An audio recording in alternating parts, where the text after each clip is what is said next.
Law and Licensing Committee, Board Member Bolter.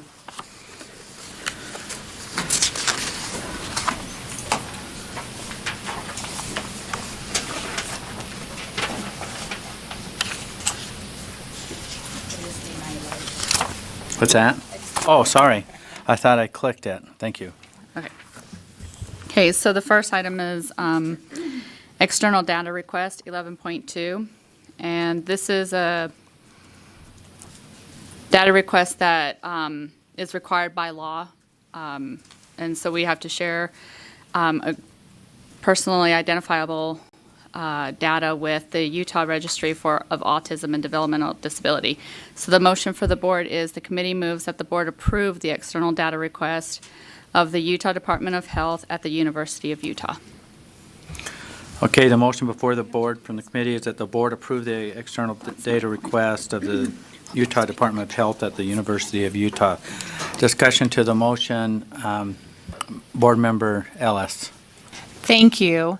I just wanted to thank the board members that worked on this to make it the most family-friendly option available. I'll be voting no simply out of principle. I'm not happy that this was pushed into law to force our hand, but I'm happy with what we've done with what was placed before us. But I just wanted to explain my vote. Okay. Board Member Scott Hansen. Just a question, is this an ongoing request that we have to make annually or something, or is this just a one-time submission? This is a one-time contract, but I believe the contract has a end date. But it would be Whitney Phillips would be the one that could answer like how long, or it might be in the. Our data requests come before the board, so. Yeah, they come before the board.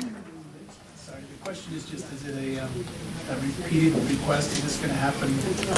It'll happen like within another maybe 5 years, or I don't remember when. As long as the law. Okay, this agreement is effective for 5 years from the date signed. So it's a 5-year contract. And this request then is to submit data over the course of that contract for 5 years? Yeah. Correct. Without. Okay. Without parental consent. Board Member Jenny Earl. That was my question, is that our families aware of this information being transferred? No. Only, go ahead. They're not, by law, we're required to do it. And families are not informed, but if they find out that there is this registry, we did put within the contract that they could request to have things, that they had the right to remove things off. Okay. But it is collected regardless. I'm not seeing any other discussion to the motion. I'll restate the motion, and that is the board approve the external data request for the Utah Department of Health at the University of Utah. All those in favor say aye. Aye. Those opposed? No. Let's make sure we've got 8 ayes to move this forward. With the ayes, please raise their hand and be recognized. Board Member Lear, Board Member Hansen, Board Member Scott Hansen, Board Member Gravitt, Board Member Linda Hansen. There's no hands up. Okay. Board Member Cannon. Board Member or Vice Chair Lisa Cummins. No, Brittany Cummins. I mean, not Brittany Cummins. Sorry, I'm making sure I'm adding that. That's 6. There's not enough, so the motion does not pass. Okay, so with that, are you commenting on this? Okay. Board Member Hansen. Okay, we've been working on this for a couple of years, but the legislature put this into law, so I don't know that we have an option. Maybe Angie could tell us if we have an option whether to. I mean, we can go back and rework the contract, but I think we got the best that we could out of the contract. You know, Okay. Are we we in certainly violation did of our work. a law, Angie? Thank you, Chair. We will be in violation of the law if we don't eventually give them the data. So I think if you're not comfortable with the agreement, we can continue to work on what's in the agreement. But statutorily, the board shall provide this data to URAD. That was determined not this last session, but the session before. And so if it would, I'm not sure if Whitney Phillips is behind me, but would it be helpful for somebody to articulate what we need to do in the agreement to give board members the comfort that they need, understanding that at the end of the day, we can't just say no completely, but if, yeah. I had a question about that. Is there a way that we could put in the agreement, or could we put this in the agreement that, I know that obviously we can't ask for parental permission, but at least have an email or some kind of notification go out to the parents, letting them know that this data will be collected. That's a And good, then letting them know of their rights if they choose to remove anything off. That would make me feel a lot more comfortable. and that's a question I'm not prepared to answer because in the board doesn't have jurisdiction over URAD, unlike an LEA. You know, we don't have rulemaking over URAD. Whitney, if you'd come join me, the question is, and you may have answered this before, do we have the authority, does the board have the authority to require URAD to provide notice to parents that they're collecting this information as part of the agreement? That's part of our contract agreement. As far as I know, the statute says that it directs the board to make rules about the agreement. And so that sounds like a rule that the board could require. The thing that, excuse me, Chair. Yeah, go ahead. The thing that concerns me is this is a little unique where I don't know that we have authority over URAD to they could push back. If we required that of them, it's kind of like two equal partners on equal footing duking it out.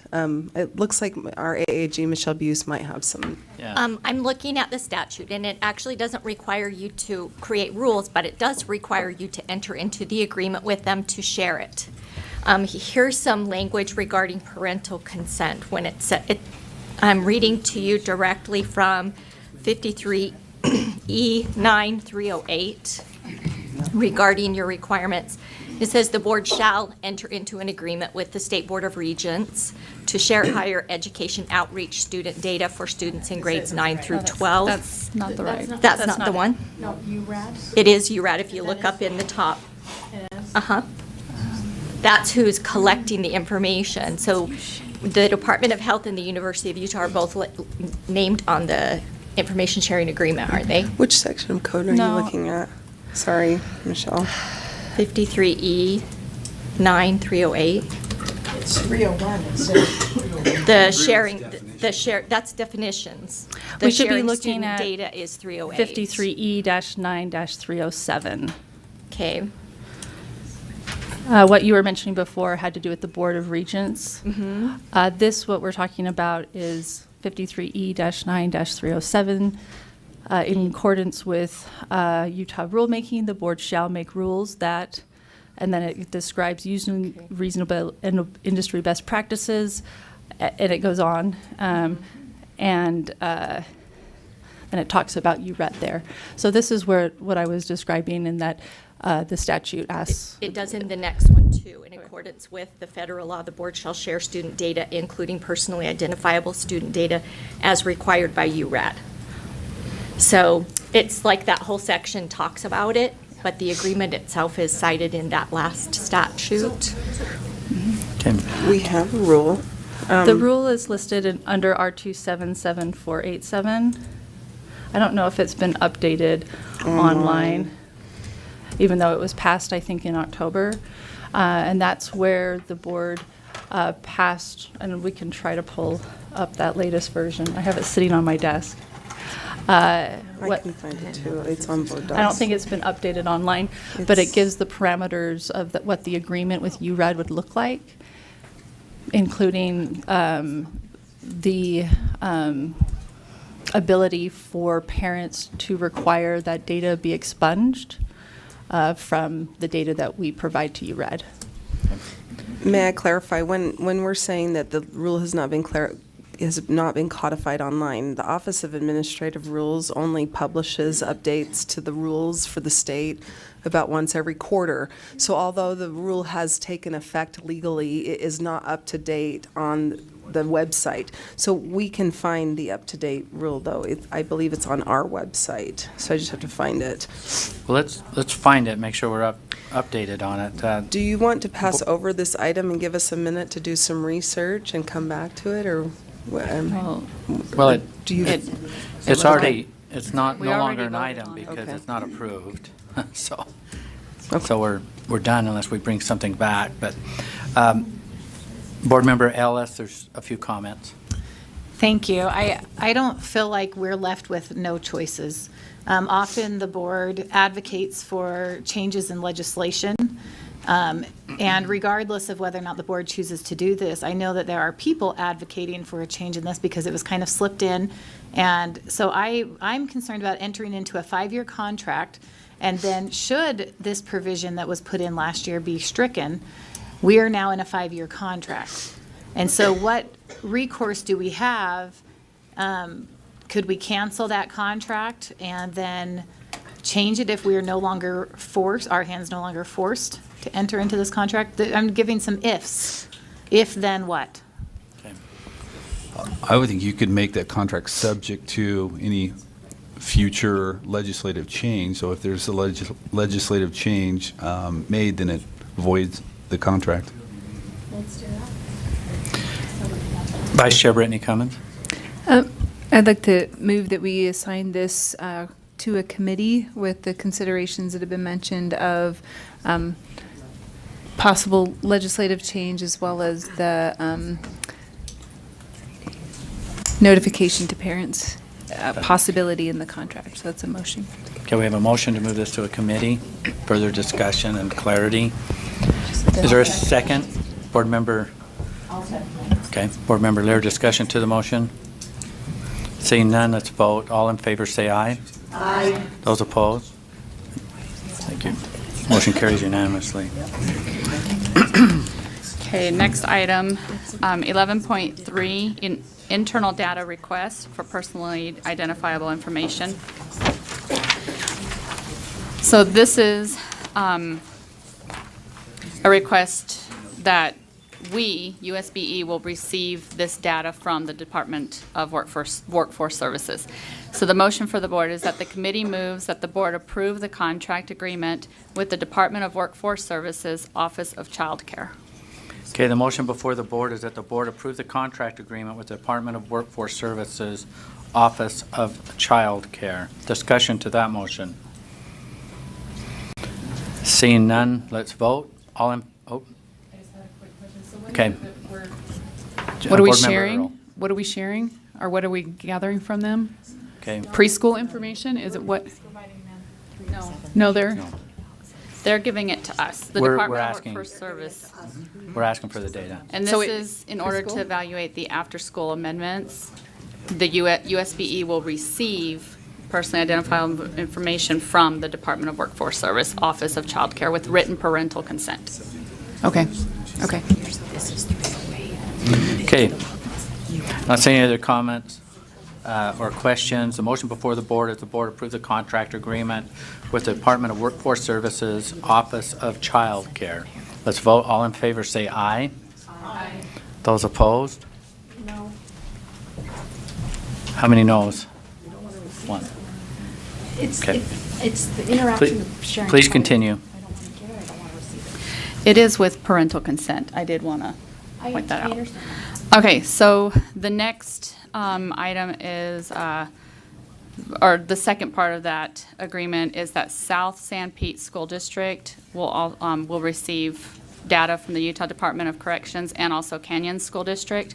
So the motion before the board is that the committee moves that the board approve the data sharing agreements between the Utah Department of Corrections and South San Pete School District and Canyon School District. And it's Okay. for a program that they do. The motion that came from the committee is that the board approve the data sharing agreement between the Utah Department of Corrections and South San Pete School District and Canyon School District. Discussion to that motion. Board Member Belknap. Just for clarity, the information going is only for students who are in custody already. Okay, thank you. Board Member Janet Cannon. I just want some further information. Does this have anything to do with the House bill that requires those who are incarcerated be screened for dyslexia? Was that mentioned? No. Because I noticed that South San Pete and Canyons apparently do educational services for youth in custody. So that was never mentioned. Oh, yeah. That'd be a no. Board Member Jenny Earl. It's about this. I think it's adult education type of things, right? Data sharing. Am I correct in saying that? It's adult education from those facilities? Back and forth? Okay. Okay, I'll restate the motion for the board. If there's any other comments, I'll call for a vote. The motion is that the board approve the data sharing agreement between the Utah Department of Corrections and South San Pete School District and Canyon School District. All those in favor say aye. Those opposed? Motion carries unanimously. Okay, item 11.4, the pedagogical performance assessment standards. So this is for our second draft, and the motion for the board is that the committee moves that the board approve the Utah Pedagogical Performance Assessment Standards Draft 2.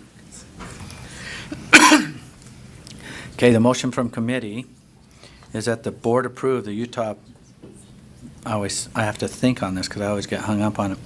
Pedagogical Performance Assessment Study Draft 2. And then I have an amendment to that.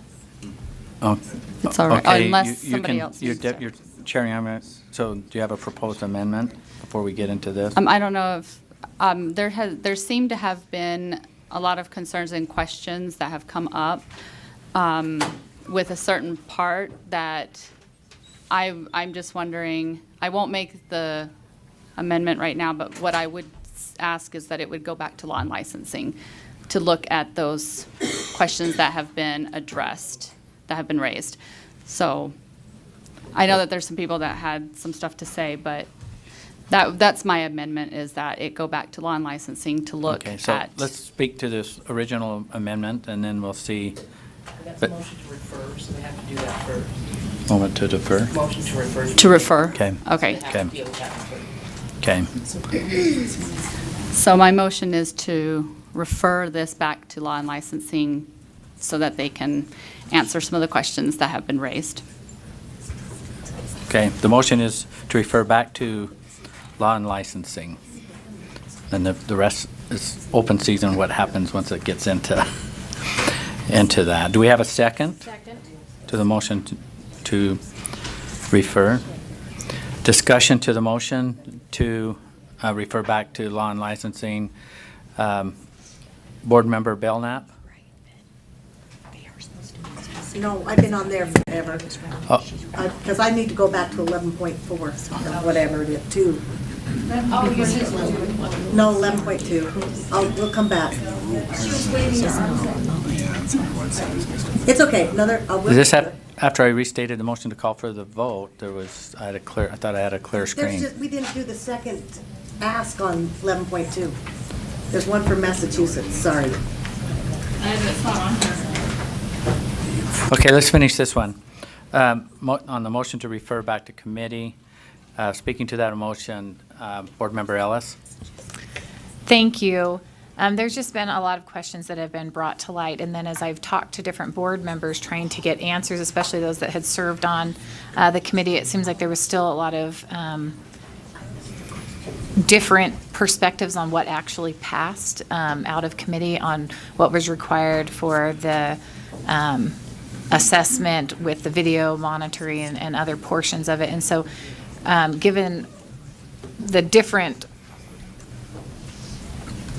questions that I've heard, and also from the public, I just feel like it would be beneficial to go back and also make sure that we have a sit-down with anyone from the public that needs to have a more thorough discussion about this to make sure that we aren't causing undue burden on our colleges in an effort to try to streamline. Okay, Vice Chair Brittany Cummins? So with this referral, I'm guessing that those questions will be part of it, so it doesn't just go back to committee and kind of stew, why is it here? So those specific, is there a list of specific questions that can be, that board members have heard that can be Yeah. given to that committee? Is that possible? Yeah, and one is I think we can do on that. the draft 2, part 6A, where it says video demonstration of instruction. That's mainly where a lot of this is coming from. And also, I think the question, sorry if I may, the question should be answered of what local control do they have if a local university chooses not to use the state-approved method and wants to create their own, just making sure that there's an avenue for that to happen. Okay. Board Member Jennifer Gravitt? Yeah, my question was similar to Board Member Ellis's, which is, why are we having an accredited teacher education program also take a pedagogical exam or assessment where they might have their own things in place? It's a rigorous program. They've got things like that. So I want some of those things answered. Okay. Board Member Cindy Davis? I have a conflict of interest, so I'm not going to be discussing or voting, I think, based on what I talked to you about yesterday. Okay, thank you for declaring that. The motion before the table, do we still have more? Board Member Linda Hansen. A question. If all these board members have questions that aren't on law and licensing or wherever, whatever committee that it shows up in, how are we going to make sure that they get answered and hear the questions, hear the answers to their questions? Just wondered. Send them to the chair. Okay, did you want to, somebody want to, I can respond, but, yeah. With all these questions and concerns, we've done this before, we can say, please send them to Miss Lorraine, any questions or concerns, and then all of those will be passed to the committee. Okay. Superintendent, sorry. Board Member Ellis. And also, as a committee chair, we could, if we feel like there's enough interest where we need to have a separate meeting on this, because we did spend quite a bit of time yesterday, we could always, that's an option, is to hold a meeting where board members could come as well to get their questions answered. But we tried to not add meetings, so if we can address them otherwise.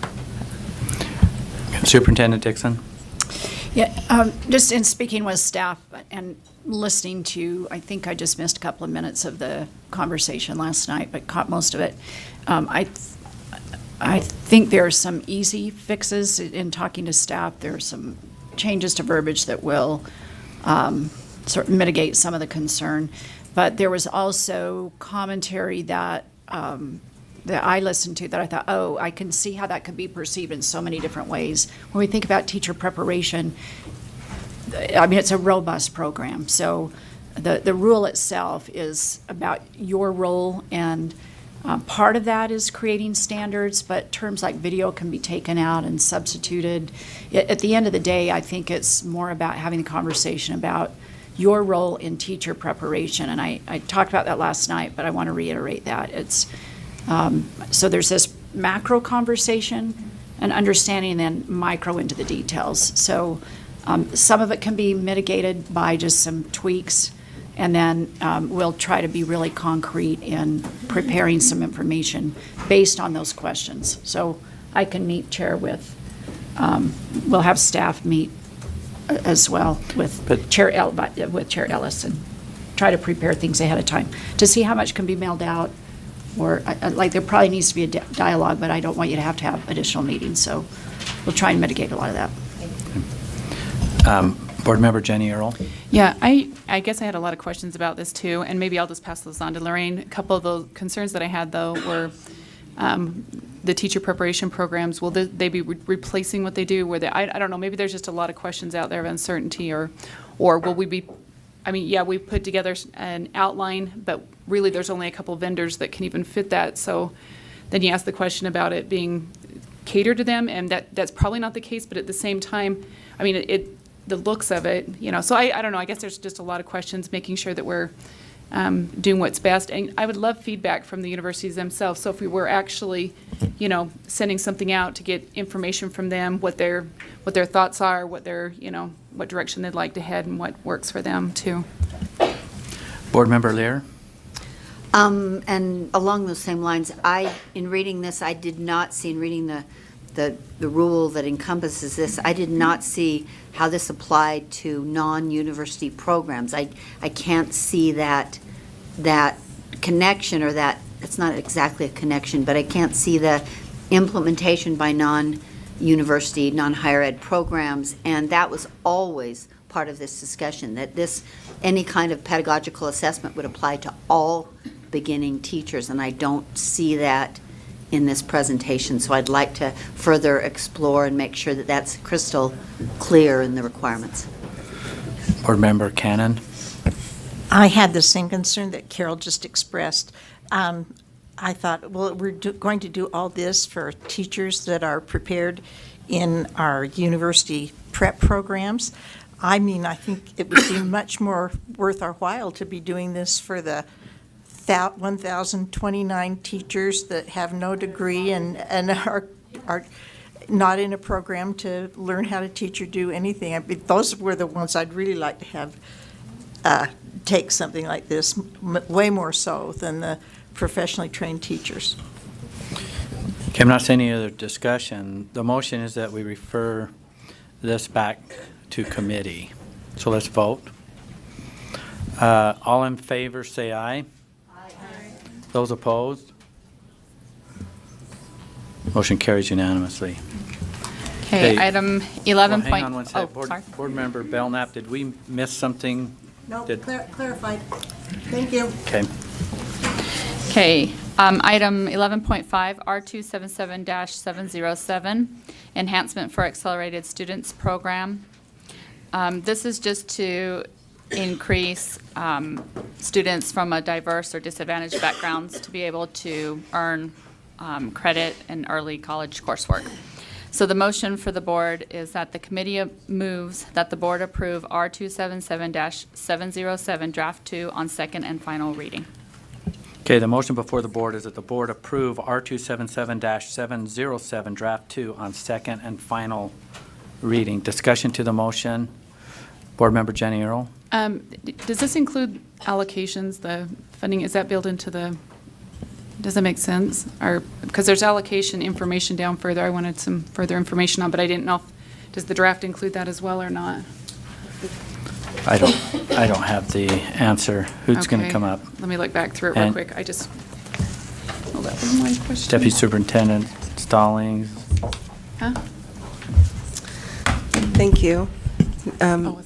So the rule itself is actually part of how we distribute. It determines how money is distributed, if that makes sense. Okay. I guess just 1 minute, let me pull up other documentation here. So it would affect the allocation, is what you're saying? Okay. Absolutely. So, and I'm just asking the question, maybe you can help me. So it would seem to me, because it's distributed out according to how many students actually over the whole state apply, right? So I guess I'm looking at maybe some smaller schools that if, like somewhere like Alpine could possibly really have a big push and have, let's say, 5,000 kids join 1 year or apply or whatever, then those other schools, that ends up pulling the funding from them. Am I accurate in saying that? Yeah, it's based on the percentage of enrollment or involvement. Overall, So if right? one charter or one district had a huge surge, they probably would get more money in subsequent years. But that would happen under the current formula also. Does it? Okay. Yeah. I guess I was just looking at the numbers and just seeing how those that have gone down, those that have gone up, and I just wondered if maybe it's just continuing the same. It has continued. So, because there's some that have been significantly reduced as far as the money they're receiving, and others So it would just be pretty much a local push on that. Well, there is an impact. This is changing the distribution formula. So Okay, that's what I did. the rule does have certain language that then distributes money in a certain way. This new language will change how that is distributed, so you're accurate. What I don't know is, are you wondering what trends are? Are you wondering which types of LEAs might be impacted? Sure, that's what I'm wondering. Okay, do you have that? Yeah. So, and these are general trends, so they're not true Okay. in each of the cases. And my name's Nathan Ock. I'm the early college specialist. Oh, for- I had at you in my USB. notebook to call. But the trend that we see in the projection document that we included, the spreadsheet, is that the bigger districts are seeing small decreases in their funding. And this is in the AP and IB portion of the funding, because this rule governs allocations for gifted and talented funding as well as AP and IB. So gifted and talented is separate, but the AP and IB allocation goes down a little bit from a percentage basis for the bigger districts in general. And the smaller districts see, in some cases, pretty big percentage increase. But as far as the amount of money that's moving, it's pretty minimal in relativity to the overall distribution. Okay, I guess I just looked at some smaller districts and saw there were some that went down significantly, and wondered if that was because of other districts pushing for it that are larger districts. If there's I don't know if there's a better way to do it. I just was, if you had 10,000 one year and the next year you have 5, it's going to impact the way you're able to run those programs. So that's all I was looking at, and just concerned over that would greatly impact some of those districts that are smaller. So anyways, that's my. Board Member Scott Hansen. I just have a quick question. I'm looking at draft 2, line 55, 56. We have a definition of underrepresented students, who are the ones who are going to be prioritized, I think, for this funding. It just says a subset of students that holds a smaller percentage in a program as compared to the overall school population. When I read that, I don't understand how we're going to create those subsets. Is this left-handed kids with glasses? One subset? Is there a better way to define that? So I can speak to the committee's discussions about this definition, and so we were seeking to empower local districts to determine, based on what their student populations look like, what underrepresented meant to them. So when we hear this word underrepresented, oftentimes people attach to it a particular subset of students, and we wanted to ensure that local districts had the opportunity to look at their overall populations and use data to determine who it is that's underrepresented. And so that was the impetus for coming up with this definition, and our intent is that it's defined by any group that has a smaller percentage as a subset of their LEA's population. Did you have a follow-up?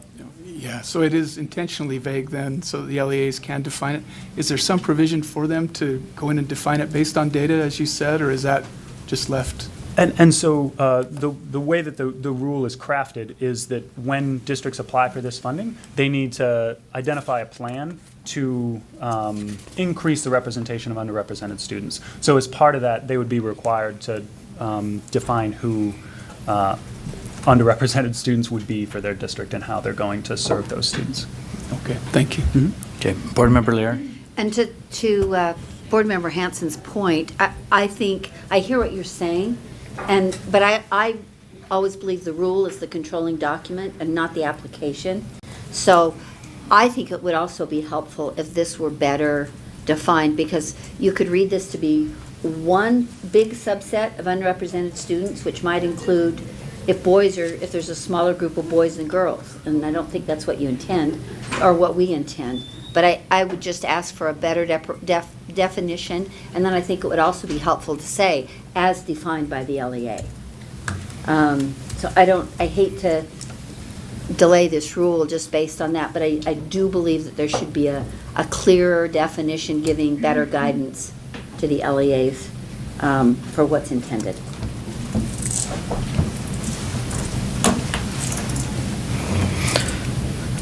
I'm not seeing any other discussion.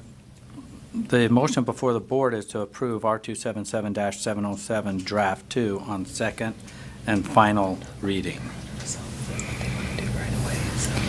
So do Sure. I need to make a motion in order to? Well, that's, Lorraine is if you, nodding. if you want to change the definition, then we Yes. need a motion and And I- not discussion. Okay. Then can I'm having a hard time pulling this out of my hat, though, in the moment. Do you, Angie, have a suggestion, or Nathan?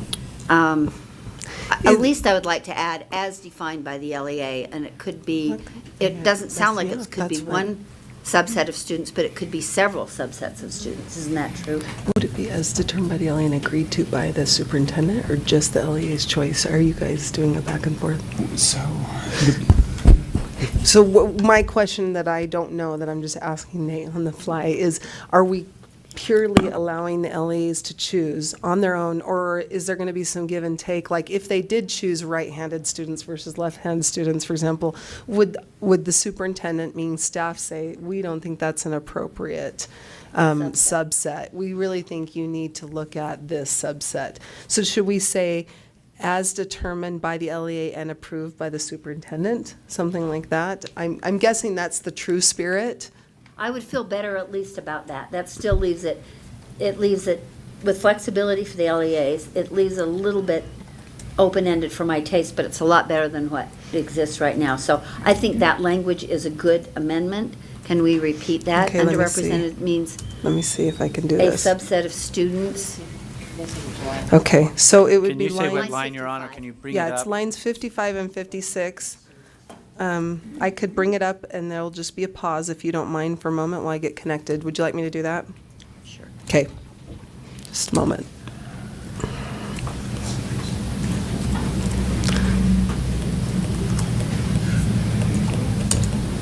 Not sure. So while you're bringing it up, there is your motion is, your amendment to this approval is to. I'm going to write it, but I can't substitute. write it till I get. Amend this definition. On the definition. While she's pulling it up, I'll second the motion to amend. Sorry, I can't, I could write it or I could pull this up, but I can't do both. I need two computers, apparently. Where did it go? And my computer's just taking a long time. 8464. Okay.